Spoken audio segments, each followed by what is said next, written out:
I'm gonna go ahead and break this down a little bit on how I try to strike a gobbler in different regions around the countries, whether it be Easterns, Osceolas, Rios, or Merriams.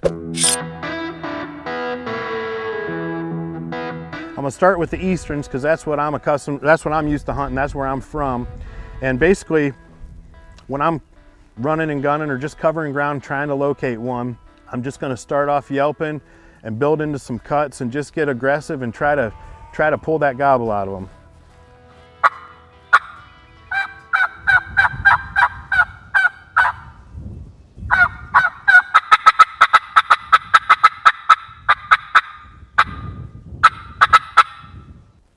I'm not gonna run my series super long because I wanna get those blasts of cuts out there, but I also wanna be able to hear in time when he reacts to it. I don't wanna be calling while he's gobbling back to me, so I don't wanna run them super long.